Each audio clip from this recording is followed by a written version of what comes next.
పరిస్థితులు నీ చేతులు దాటిపోవచ్చు, ఆయన చేతులు దాటిపోవు. కొంతమంది కదిలితే సావన్నా రావట్లా, నాకు సావన్నా రావట్లా, ఎప్పుడు చస్తానో ఏమో, ఎప్పుడు పోయితే ఈ పాడు ప్రాణం, ఈ దరిద్ర కొట్టు ప్రాణం అని ప్రయత్నాలు కూడా చేస్తారు సావటానికి.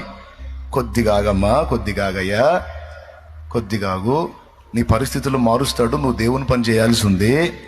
కొద్దిగా ఆగు, నువ్వు సావద్దు, పాడొద్దు. ఆ పరిస్థితులన్నీ మారిపోతాయి. జీవం గల దేవుడి దగ్గరికి వచ్చావు, దేవుడిని నమ్ముకున్నావు, దేవుడిని తెలుసుకున్నావుగా. సావద్దు, పాడొద్దు.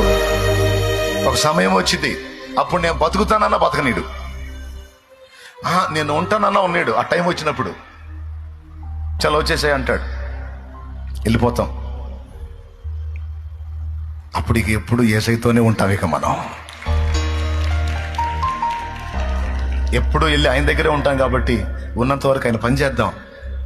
ఉన్నా లేకపోయినా, తినకపోయినా, బాధ అయినా, వ్యాధి అయినా, శోధనైనా, అప్పైనా, నిందైనా, అవమానమైనా అవన్నీ ఒక పక్కకు పెట్టి ఆయన వైపు చూస్తూ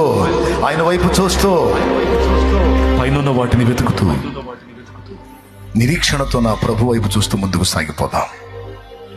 విశ్వాసపు పరుగు పందెములో ఓపికతో పరిగెత్తుతాం. యేసు వైపు చూస్తూ.